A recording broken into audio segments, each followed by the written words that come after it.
2. No Need for Heroes. The amber glow of the evening sun stretched over the broken streets of Millbrook, UK, painting them in fading gold. What had once been a charming English town, a place of cobblestone roads and warm-lit storefronts, was now a husk of itself, hollowed out by ration shortages and quiet despair. The old high street stood in eerie stillness, the Georgian shopfronts covered in dust and half-torn notices, ghosts of a past that no one could afford to remember. Emily Mortimer passed silently through it, her hands deep in her coat pockets. She had long since grown used to walking alone. The moment her father disappeared, so did the illusion of civility.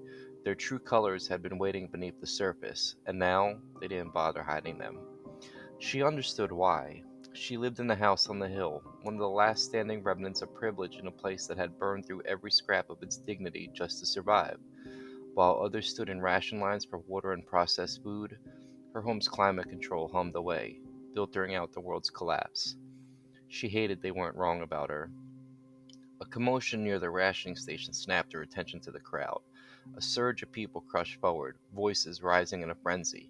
Too many people, not enough supplies. The same scene that played out every week, everywhere. Then she saw the child. A girl, no older than 6, lay sprawled on the pavement, her fragile body vanishing beneath the crush of boots and hunger. Emily didn't think. She just moved. A sharp exhale, a push forward, and she was there, slipping into the narrow space where the girl had fallen. Small limbs pressed against the filth of the pavement, fingers scrabbling for purchase. She was going to be trampled. Emily dropped to one knee, shielding her with her body. "Hold on, baby. I got you." The child's eyes locked onto hers, panic, then calm. Momentum, instinct. Power wasn't just strength, it was timing, precision, knowing exactly when to move, when to strike. And now, it was about knowing when to pull. Emily tucked her tight against her chest, spun on her heel, and pushed through the wall of bodies. When they broke free of the press, the girl let out a gasping sob. She was safe. Emily crouched, brushing damp strands of hair from the girl's forehead. "Are you hurt?" The child shook her head, thin, underfed, just like everyone else. A figure stepped forward from the thinning crowd, a man, ragged and hollow-eyed, the kind of person this town had been showing by the dozen. He stared at Emily, then past her, as if seeing something only he understood. He spat. The wet impact struck her cheek, warm and humiliating. Emily stood still, expressionless, but inside she burned. It would have been easier if they were wrong about her, but they weren't. The man's lip curled. "Go back to your glass house, Mortimer. You don't get to play hero." No one spoke. No one stopped him. The silence was its own verdict. She met his gaze for a long, hard second before turning. She wouldn't give him the satisfaction. She felt the eyes on her back as she started toward the community center. But before she could reach the entrance, a woman rushed forward, arms outstretched. "I'll take her." The attendant scooped the child into her embrace without hesitation, barely sparing Emily a glance. Emily stepped back, hands curling in a fist before falling limp. She wasn't needed. She never had been. But she still tried. "Let me help. I can pass out food, clean up, take care of the sick, anything." A tired-looking attendant barely spared her a glance. "We've got it covered." Emily persisted. "Are you sure? I just want to help." "Go home, Mortimer," somebody muttered from the line of waiting people. A few others nodded in agreement. She swallowed hard. There was nothing left for her here. Emily turned away, her stomach knotting. She had done everything that she could.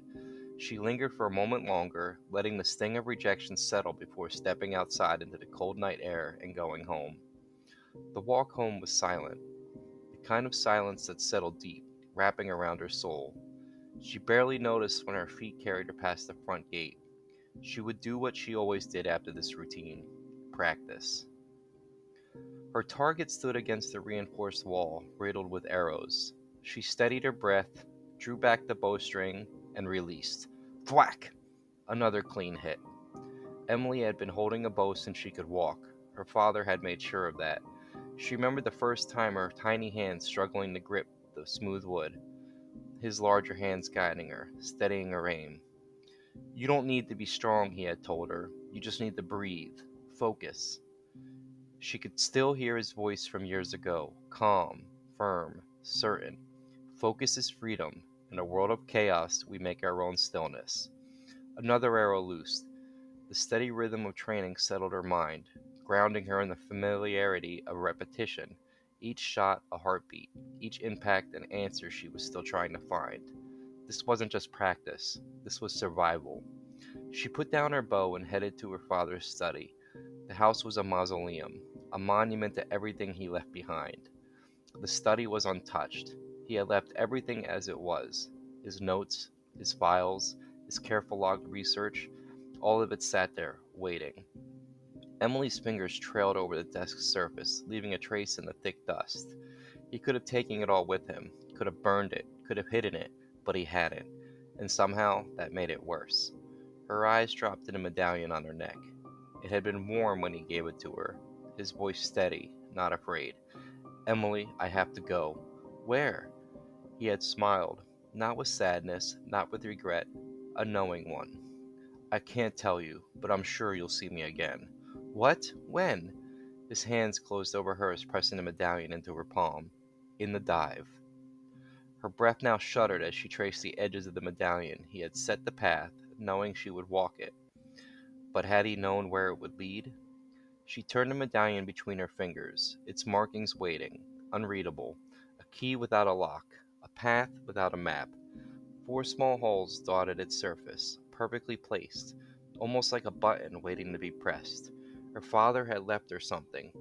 She just didn't know what it was, yet, but she would.